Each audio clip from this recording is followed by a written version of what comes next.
Thank you. Well, thanks for coming. My name is Cesar Millan, and I'm here to share a little bit of my knowledge, which your dogs are going to be very proud of you after you leave. So what is dog psychology? As we know, everybody has his own psychology. Giraffes have their psychology. Elephants have their psychology. We have our own psychology. A lot of times we think dogs have human psychology, and this is where we make our mistake, because we humanize them.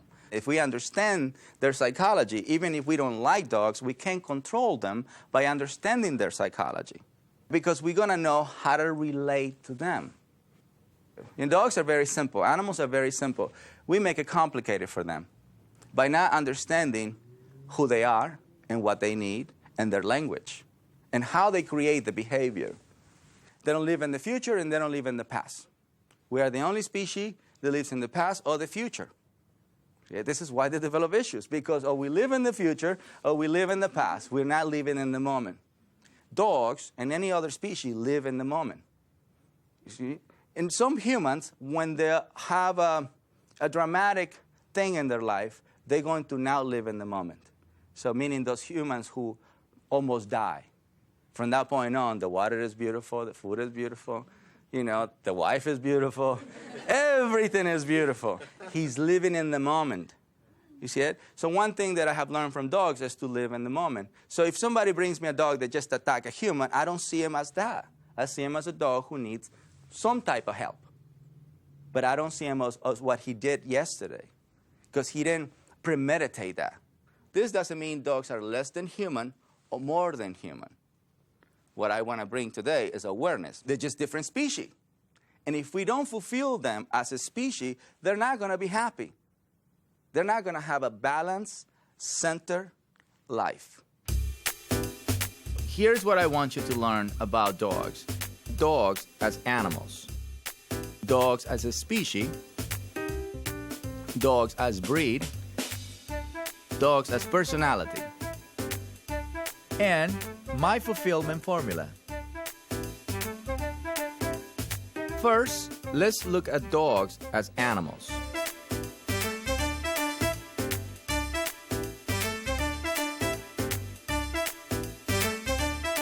Energy is beingness. Who and what you are being at every moment. It's extremely important to understand that when you meet a dog for the first time, you must learn to share calm, assertive energy. So if you don't understand what a calm, assertive energy looks like, you can watch Oprah. She is calm, assertive, right? So let's see dogs in their natural habitat without the human.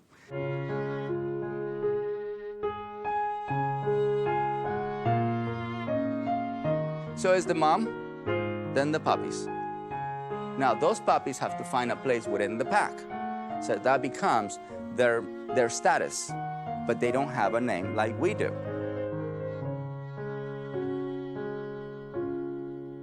Now the pack leader, the mother or the male, is always going to project this calm, assertive way of being. They don't project nervousness, they don't project panic, they don't project tension. What they project is this calm, assertive energy. And this is one thing that is very common among all animals. Everybody in the animal kingdom follow calm, assertive energy. So regardless if it's a male or a female, it's the same energy. And the only time they get to meet emotional energy is when they come and live with us. We're the only species that follow unstable pack leaders around the world. I'm sorry, human. This is why they develop issues when they live with us. We have a different agenda for them. When they're puppies, we want to make them our babies. And so this becomes a journey for the human. And the human is beginning to fulfill himself from day one. And forgetting about what is important to them. This is the beginning of us giving control to them. Even if a 2-month-old, a 3-month-old, they know who you are as energy. Who you are is energy and activities. They don't know you as your name. They don't know you as your race. They don't know you what you have achieved in life. So if you're president of the United States, they don't know. What they know is the energy you share on a daily basis and the activities you do with them. Because they don't follow emotional leader. They don't follow lovable leader. They follow calm, assertive leader. See, the mother is calm, assertive when she's giving birth. See, so that's the first energy they experience. So you have to share calm, assertive energy before you share love. Love is a gift.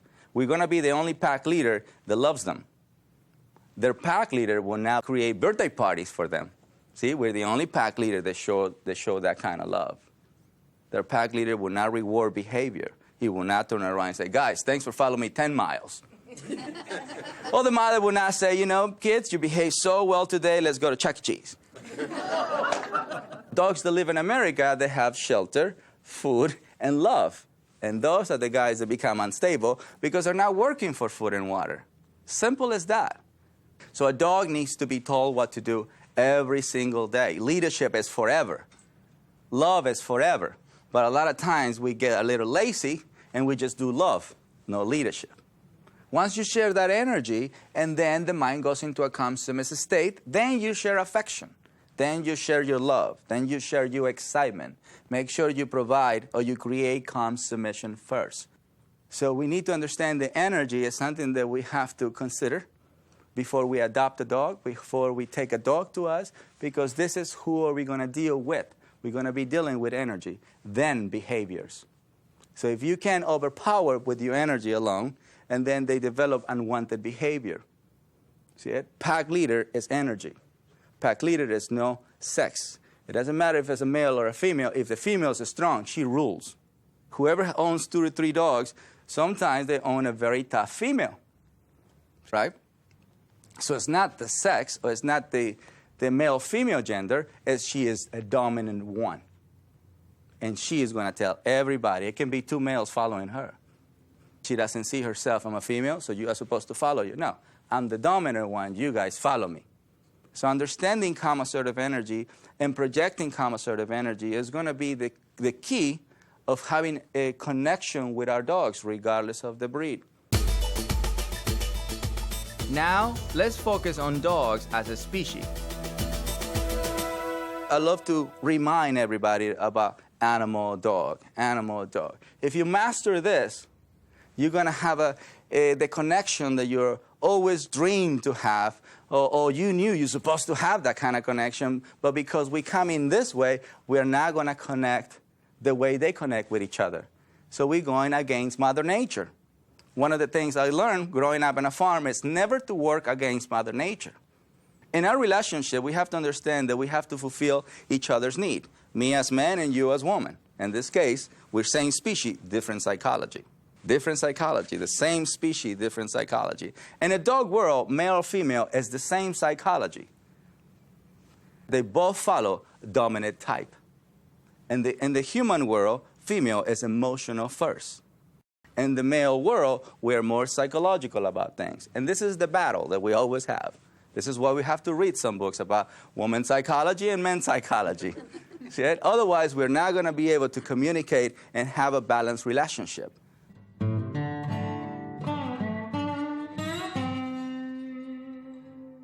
Well, in the animal world, waiting is part of who they are.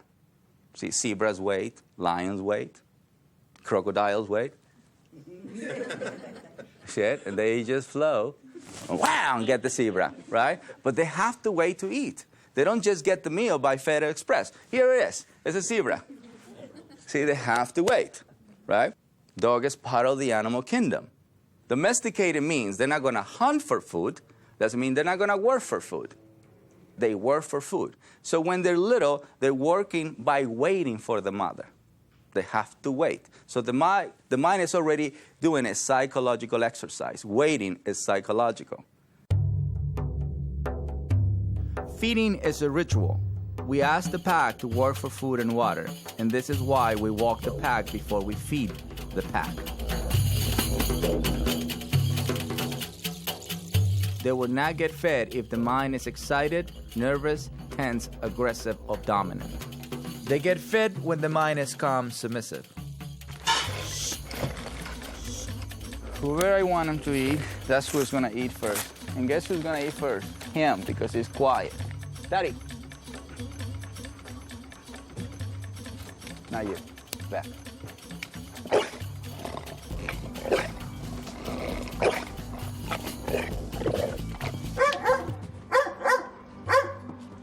That's how they get fed.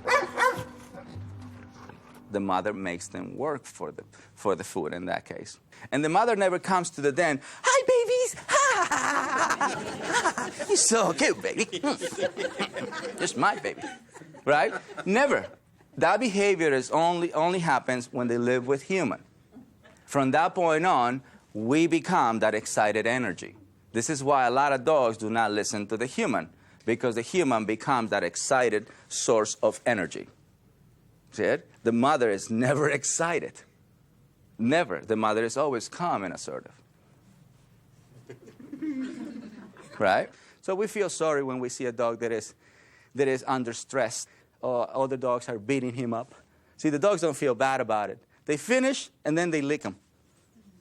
You see it? And then they go back and play it and do whatever they have. But they don't take it personal. See, we take it personal.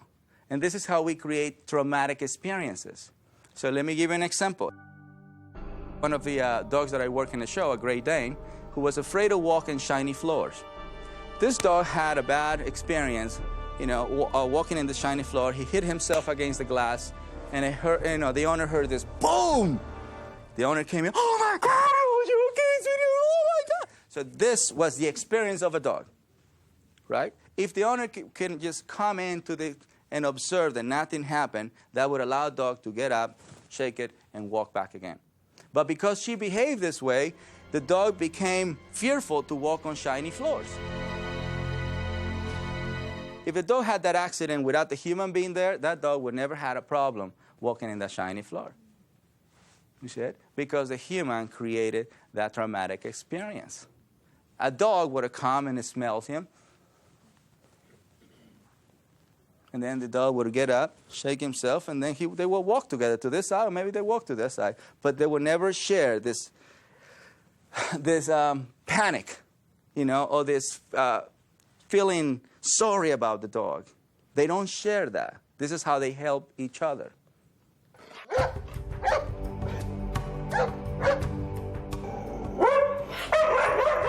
When people see a dog under stress, and they see a dog as a human being, the first thing they're going to do is to try to share affection, or sharing love, or sharing food, or feel compassion about what they're going through. But in the animal world, they don't nurture weakness. And if we do, and then we're nurturing the wrong state of mind. We will nurture instability. Let's talk about nose, eyes, ears. They're born with the nose open. About 15 days after they're born, they open the eyes. About 21 days after they're born, they open the ears. This is what I call nose, eyes, ears. So the mother is scent before sight, before sound. Their nose is the most powerful thing for them to relate, to connect. Their nose is like our eyes. If we don't see it, we don't believe it. So you can hear about a guy who can walk a pack of dogs, but you're not going to believe it. You got to see the guy, and then you believe it, right? So a dog would not believe anything until he smells it. So he will not know anything about me until he smells me.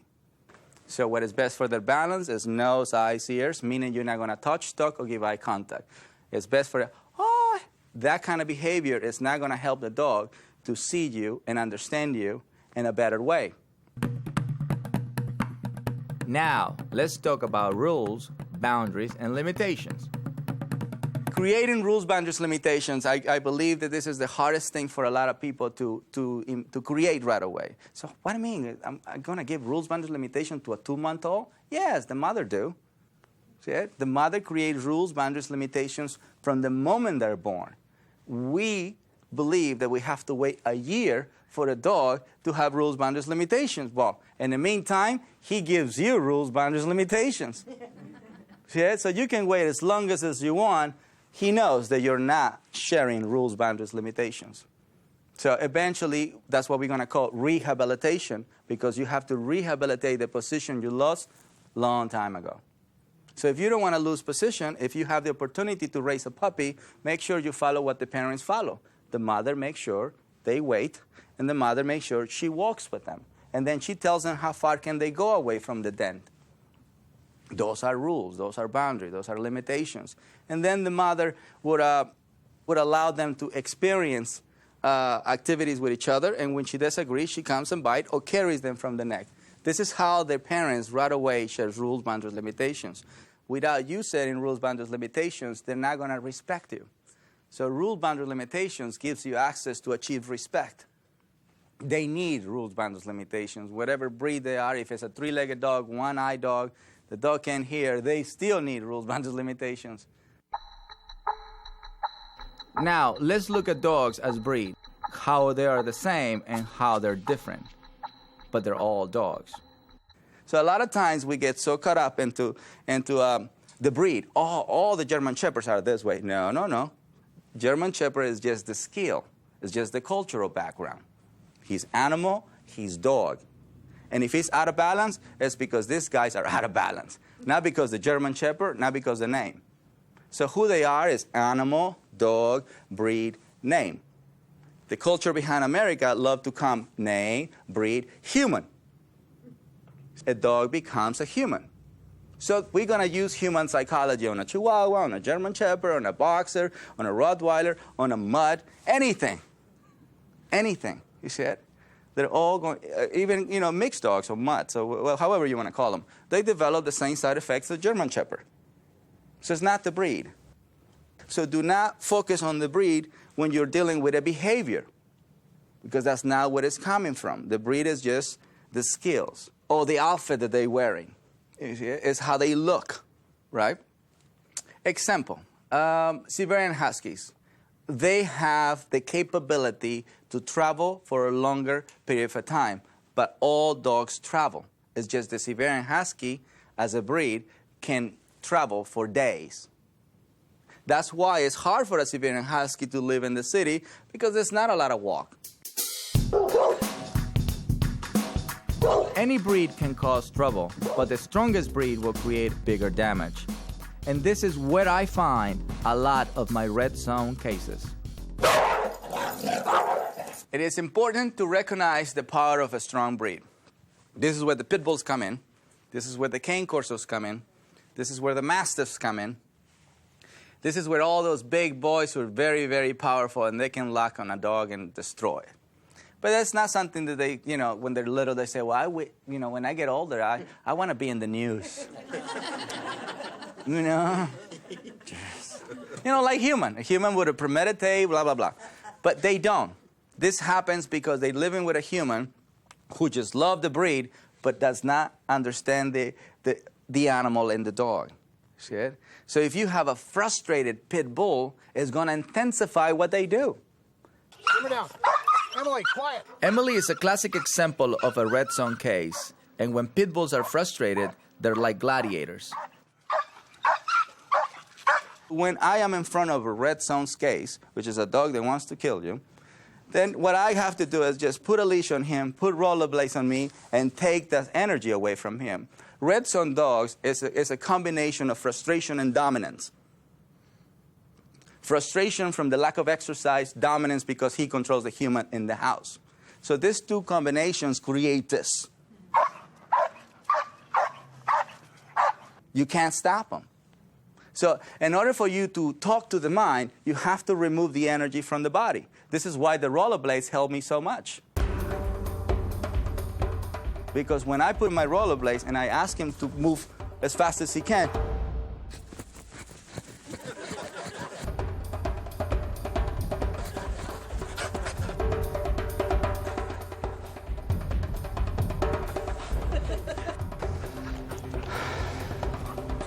Then I can say, shh.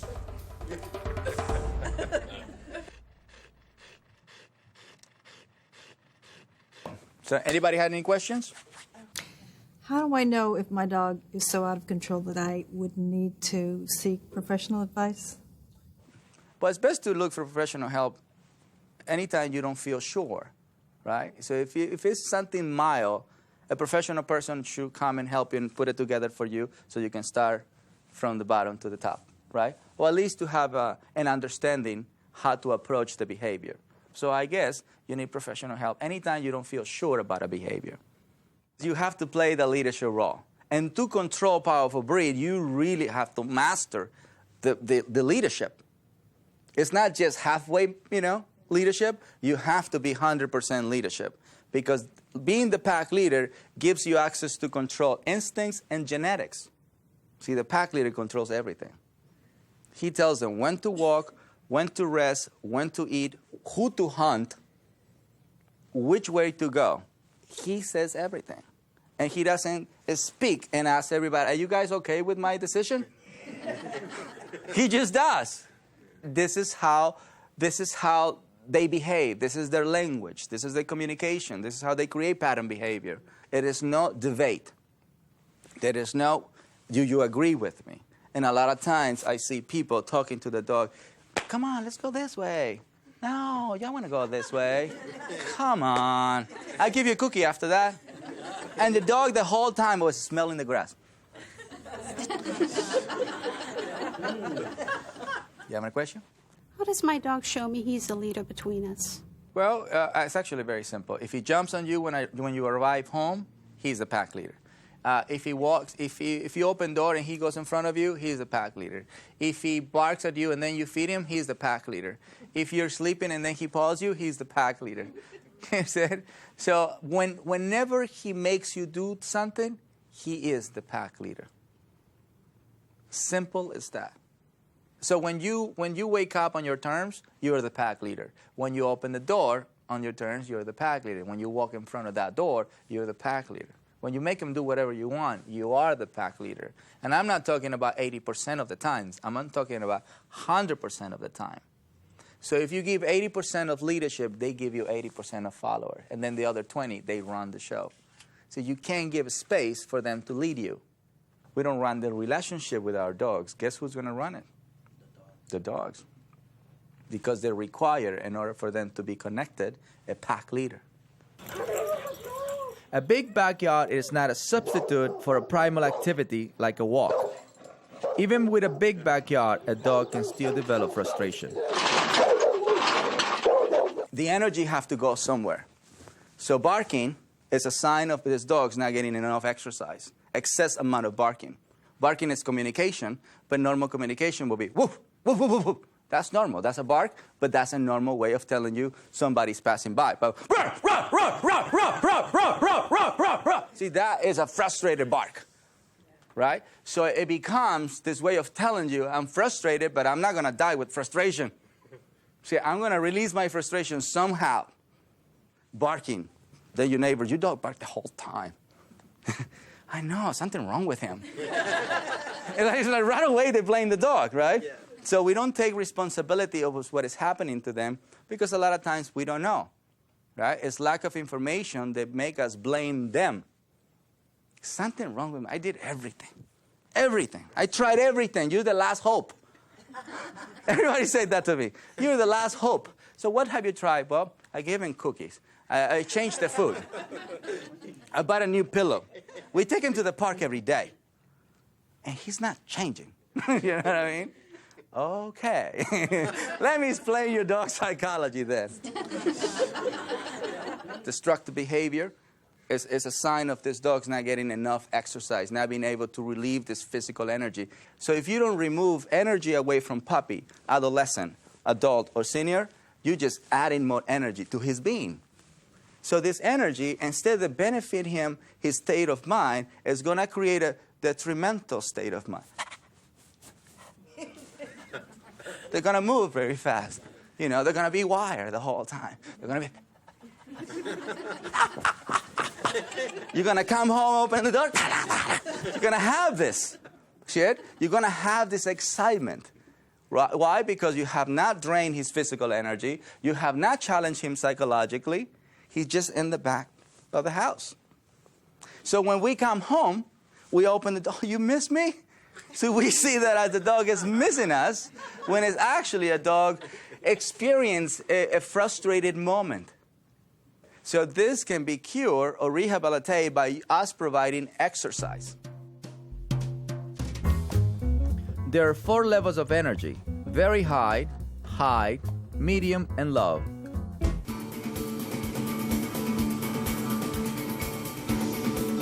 This is Flirt, a Chinese crested, a very high level energy dog.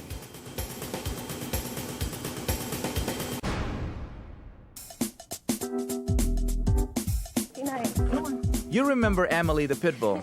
She's a high level energy dog.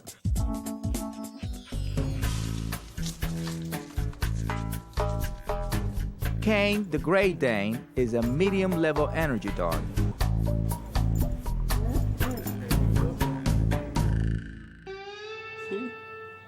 This is Suki, the Shih Tzu, a low-level energy dog. So the race or the breed does not give you your energy. You are born with an energy regardless of your race. So the low and the medium are born to be followers, and the high and the very high are born to be leaders, more likely. Now, do we have high-level energy submissive type dogs? Yes, those are the happy-go-lucky type dogs. They're always doing this. See, they go grab a tape, and they go. And they, right? And they do the whole thing. They're always in that state of mind. But see, they're high-level energy submissive type. A high-level energy dominant type won't do things like that. You will see this. You will see tension from him. Because the energy, the dominance creates this approach. Submissive state of mind creates this. Everybody says, so which one is the best breed for me? It's not the breed, it's the level of energy. So you have to evaluate what energy you are as an individual. So some people are low, medium, high, very high. And in all this energy, there's going to be a dog lover in it. So if you choose a high-level energy and you're medium-level energy, you automatically become a follower. So your energy is going to speak for you. So you have to make sure and be true to yourself. What energy are you? My clients will come, and they're laid-back people. I love my dog, but I don't know what's wrong. The dog's... How old are you? This is holding the leash, right? And the owner and the human is just, I don't know what's wrong with him. But see, everything they do is based on the energy that they're being.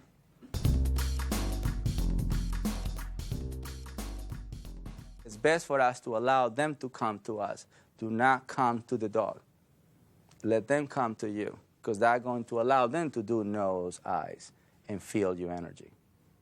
And if he wants something to do with you, he's going to rub himself against you. Or if he's going to nudge his head towards you, that means I'm ready to be touched by you. But a lot of people will reach to the dog when a dog is barely coming to them. And immediately it's a reaction from a dog. Or, see it? Or they flight, or they fight, or they ignore you, but they won't submit to you. And those are the 4 options: fight, flight, avoidance, submission. Dogs will fight, dogs will run away, dogs will ignore you, or dogs will submit to you. See, submission is what I'm trying to bring the awareness to achieve. So it's best for us to achieve calm submission, whatever dog we have, because that's going to allow him to meet the world. Cesar, I have a question. Yes, ma'am. When you talk about fight, flight, avoidance, and submission, what are the signs of those? But fight is a very simple, it's very easy to know when a dog is fighting. First of all, if you put a leash, they fight back. That will be a manifestation of a fight. And see, I'm not doing anything, okay? She's the one who's doing it. Or a dog who wants to move forward and attack dog. He's in a fight mode. Or a dog who is not willingly submitting to their owner and is showing teeth, or is snapping back at the owner, or moving forward. See, that is a fight mode. When a dog runs away from situation, which happens a lot of times in fearful dogs, insecure dogs, nervous dogs, or panicky dogs, they rather run away from situation than move forward.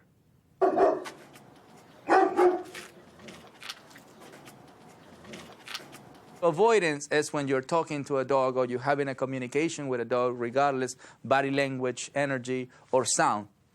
The dog is paying no attention to you. He is avoiding you.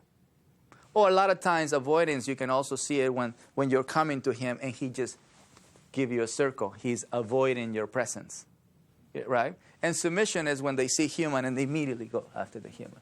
You see, human approach and dog relaxes. That's right. Or dog goes in the back. That is a submissive mind. Yeah. Do completely submissive dogs need leadership roles too? Absolutely. Well, that makes it easier for the person who owns that dog. You know, he's not going to try to go into front position, right? But if they live with a more submissive person than them, they immediately become the dominant one. And this guy suffer more because they were not born to be dominant. You see it? Some are born to be submissive, some are born to be dominant. So the guys who were already born to be submissive, which is most of them, see, it's only one pack leader for pack. So meaning there's going to be more followers than pack leaders. So that gives you access to not deal with a dominant state of mind. So yes, a submissive dog requires leadership because that's how he's going to stay submissive. If you don't provide dominance, he becomes dominant. Here's why I think the walk is so important. If we study dogs in their natural habitat, this is how they earn food and water. This is how they learn about the world. This is how they experience the world, by walking. Walking in front of a dog allows you to be seen as pack leader. If we don't learn to master the walk, our dogs will never relate to us in a primal level. But see, the thing is, animals love to travel. As an animal, exploring the world, especially dog, they love to do it with their feet. A fish would like to swim. A bird would like to fly. You see, so a lot of times, dogs that live with homeless get to travel and know LA more than a dog that lives in Bel Air. See, the dog that lives in Bel Air has a big backyard, but it's just a big kennel. Everybody loves to walk with a dog, but they can't walk with a dog they can't control. So the walk becomes an unpleasant activity. Lola, whoa, what? Lola, come back. This is a typical example of a dog who's in total control of the walk. Lola, come back. Where you hear the owner calling the dog many times and the dog pays no attention to her. Okay, Lola, come. Lola, come. And the walk gives them access to be balanced and connected and to explore the world. They don't want to go in a car. They don't want to take the plane. They'd rather walk than do anything else. So a simple walk is going to allow a dog to be in tune to you to the highest level of connection. This is why dogs that live with homeless people seem to be so in tune, right? And it's a cat passing by, the dog didn't even look at the cat. And it's a person with a flexi leash, and the dog didn't even care, right? Those dogs behave in a balanced way. Dogs that are on a leash,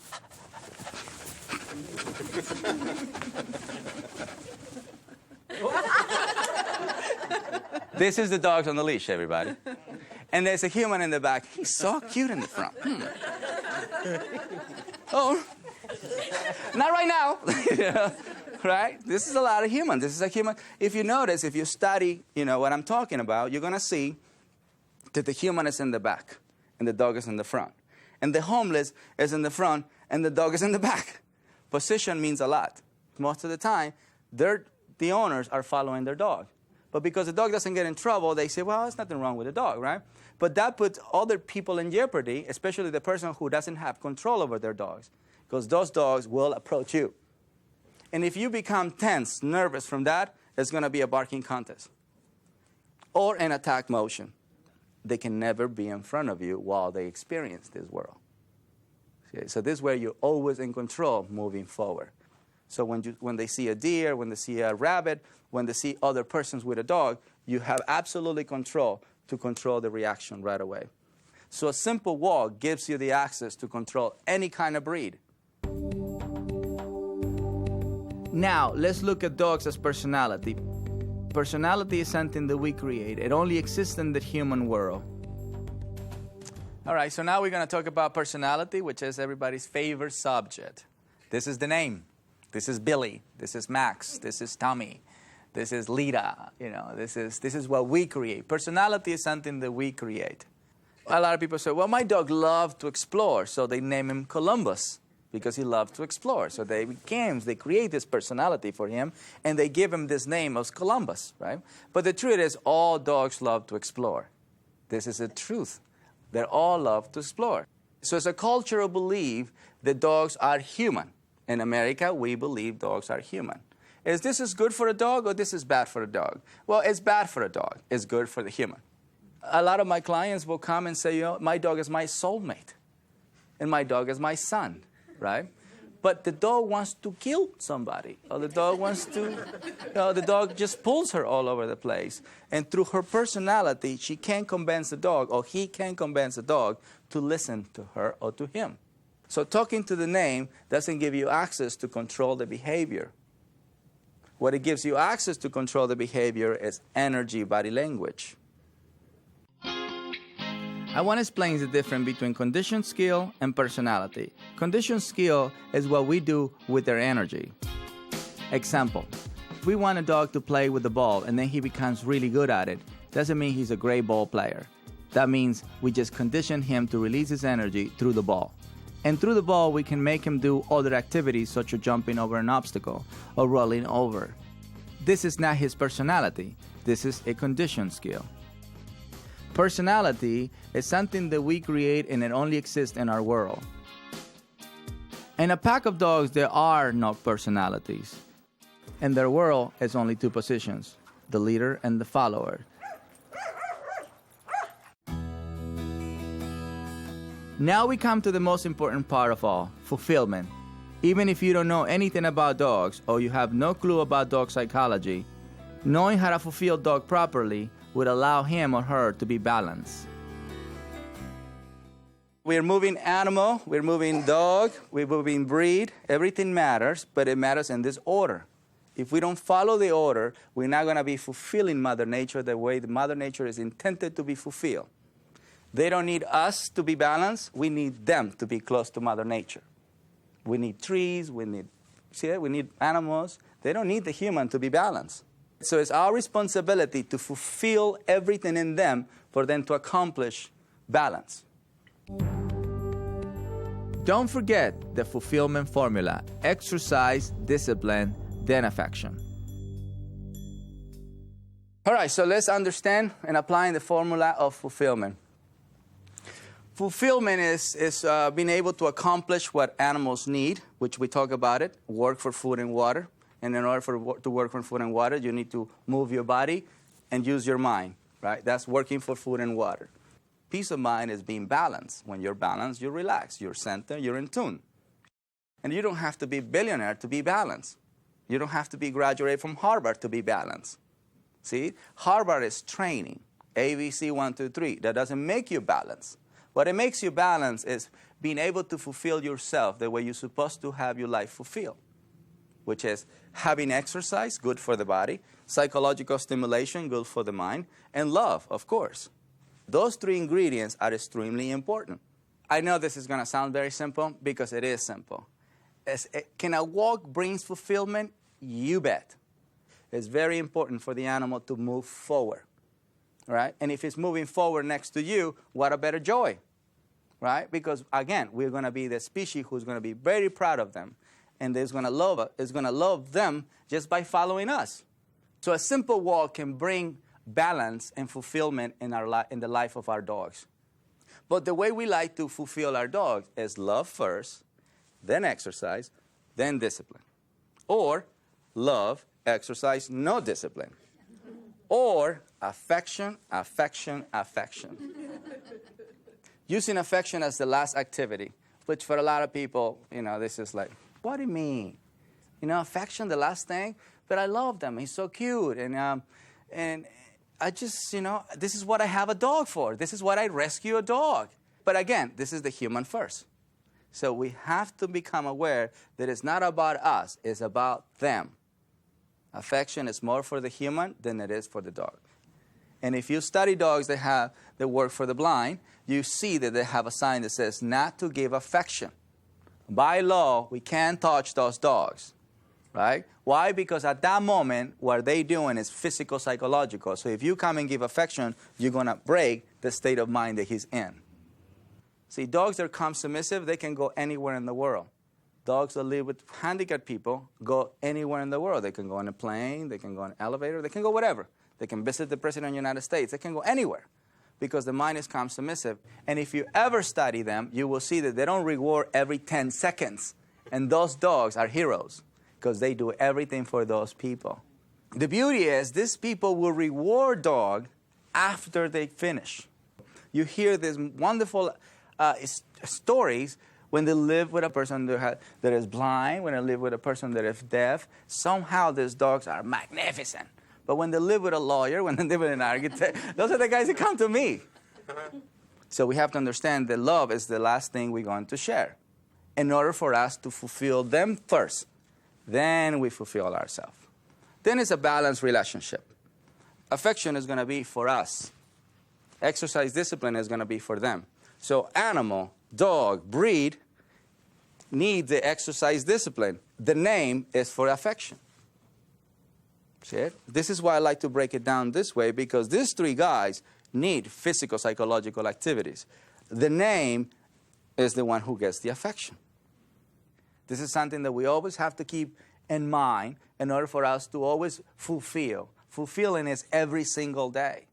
It's Sunday, I'm not going to fulfill. I have to fulfill my wife every single day, right? I have to say I love you. I have to say this. I have to listen. You know, American woman understand that her needs have to be fulfilled. So I got to get with the program. So hopefully you guys get with the program with what dogs need. This is what they need, not what we need, right? Because if I just do what I need, and then I'm fulfilling myself only. And a relationship is not about one, it's about two. In this case, it's human-dog. You are human. He is a dog, or she is a dog. When you begin with affection, more likely for you to be seen as follower or soft energy, right? Affection can lead you into gain trust. Doesn't mean you gain respect. Exercise discipline gives you the respect you're looking for because you're respecting who they are. Who they are is a physical, psychological being. Then you share this love that only human shares. Pack leader will never share the love we share. We will never go to Petco and buy anything. So your animal have to control his animal. Your species have to control his species. Your race control the breed, and your name control his name. Then everything about you controls him. So once we start taking responsibility of what balance looks like and how simple balance can be brought, especially human-dog, then we're going to be able to have that connection that everybody wants. Everybody wants to have that deep in-love connection. But in love doesn't mean you're in a deep connection. And deep connection means when you fulfill that species the way they want to be fulfilled, and then you shower it with the love. So a dog to me is a reminder of health. Dog to me is a reminder of balance. Dog to me is a reminder of alignment. See it? They don't need me to be balanced. They don't need me to be aligned. They don't need me whatsoever. I really need them. You know? Yeah. They don't need human to be balanced. And this is why the formula that I follow, or the equation that I follow, is exercise, discipline, affection.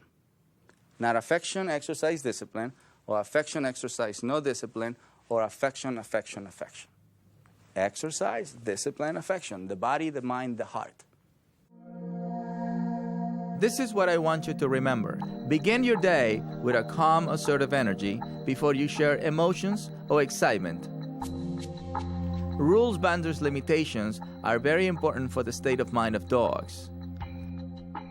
A simple walk has a lot of meaning in the relationship between your dog and you. Being in front of the walk allows you to be seen as the pack leader. Remember, dogs follow a pack leader. Don't forget the fulfillment formula. Exercise, discipline, then affection. We just have to share this knowledge on a daily basis, and you will see a change. You will see transformation that day. But in order for this to stay that way, it's like a diet. You have to stick to it. You don't lose weight just by reading the Atkins diet. I mean, you have to stick to the program. The same thing with dog psychology. You stick to the program, you see change. The more you do it, the more the dog understands that this is who you are now.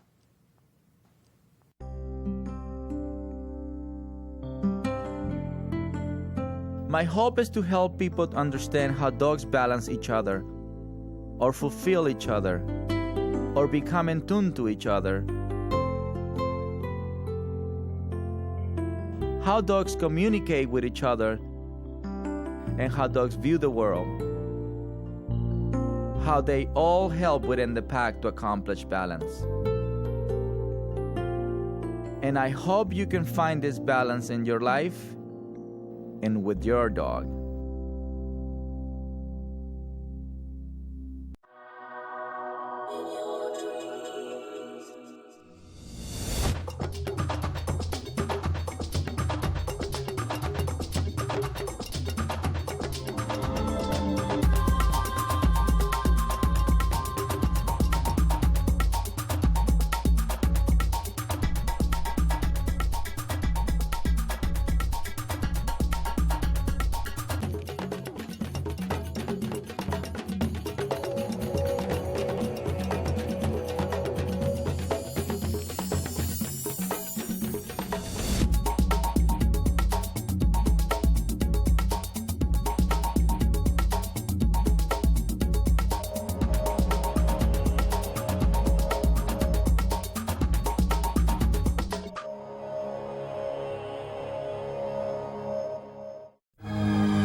The equation that I practice to fulfill dogs is exercise, discipline, affection. Food to me is part of affection. The food also we have to give to the pack when the mind is calm submissive, which means they have to be in a very patient state of mind for them to receive this food.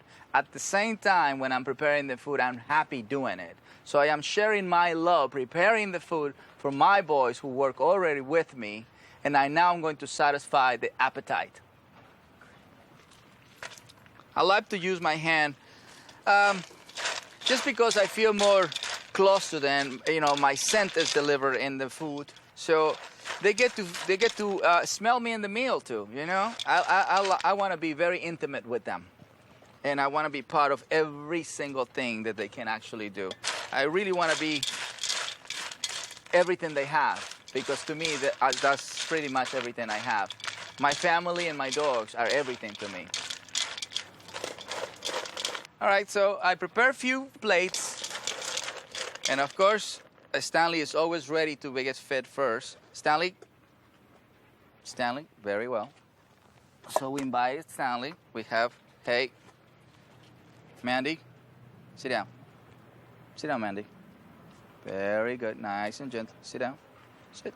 There you go. Good girl. And then they get the food. Now we have Benjamin. You need to sit down. That's right. Wonderful. Now, this is an exercise. For dogs to eat close to each other is a challenge, right? One thing is they have to finish their meal and then go somewhere else. They can't go and see if somebody else still have some leftovers. That will be a very, very bad fight. So we have to supervise their eating habits.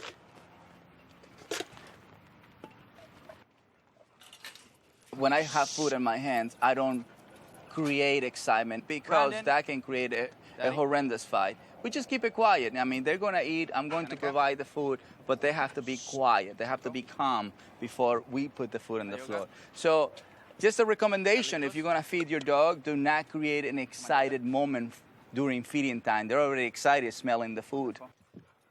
And then we wait until they finish. Some of the pack finish, supervise. You know, remove some of the guys who are giving eye contact We don't want them to give each other eye contact. See, this is good enough for them to be eating next to each other. Yeah, we don't waste any food here. This is a mental workout for me. I have to make sure they don't get too close to the food. Everybody wants a piece of food. Hey, move. Yeah, see, they can create this. He doesn't mind if they look at their food from 2-3 feet away. It's when they get really close to the food. This is not a game. This is actually a very serious activity. It's like feeding crocodiles. There's no difference. And this is the beauty when you walk with dogs. You know, they're hungry. They will eat anything. I mean, you put cans in here, they eat it. But we don't put cans. We just put dry food, canned food, and a lot of love in there. That's what they finish them. Look, we don't even have to watch the plate. Try, guys. Just the tongue works.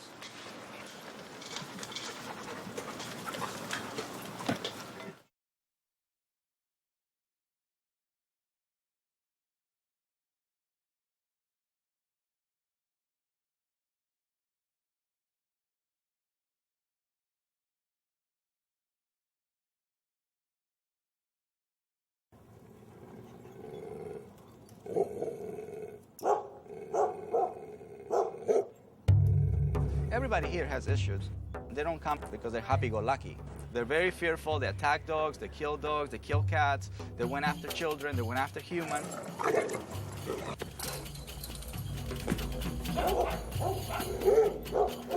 He has this pack of 25 or 30 large, aggressive dogs.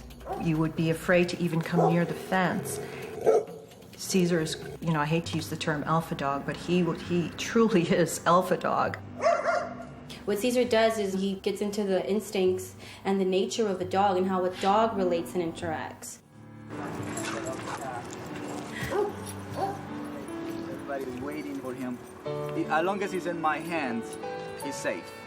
We have a case here. She's a professional cat killer. She's going to be the reason why we adopted a cat. See, once you become your dog pack leader, you can bring anything that he might hate or dislike and make him like him. Relax. So what we're doing here is dogs have to submit to a cat. That's the only way they're going to accept them as a pack member.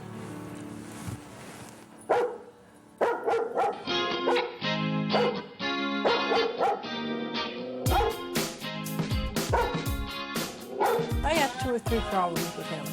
He'll jump up on the kitchen countertop when there's food and eat the food, cooked or raw, doesn't care. He has a tendency with people to jump either behind or on the side and nip. I send him to dog school, and he'll heal, but I have to stop this nipping and biting at people. It scares them. What position do you want to play? If you want to play just the lovable role, you are a follower. Remember, they don't follow lovable leader. They follow dominant leader. This is what I mean about calm, submissive mind. Right. And they all went through the same thing he's going to go through.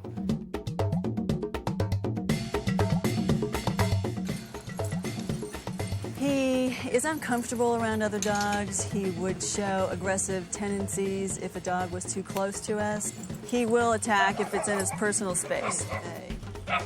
This freaks me out, seeing 30 dogs off leash.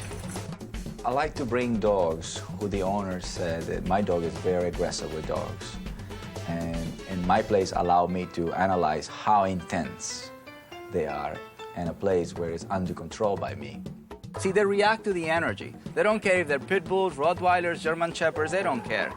They just react to the energy, how they're being approached. To have him around that many dogs and not even put his hackles up was amazing to me. It's time for the dog whisperer number 2. It's a very family-oriented business. As a matter of fact, it's a family-operated business where it's not just me and Cesar, but it's also our children that get involved and they interact with the dogs. 89 pounds pit bull playing with my 4-year-old son. Calvin, he is not, strong. He'll move dogs away and they automatically know, get out of the way.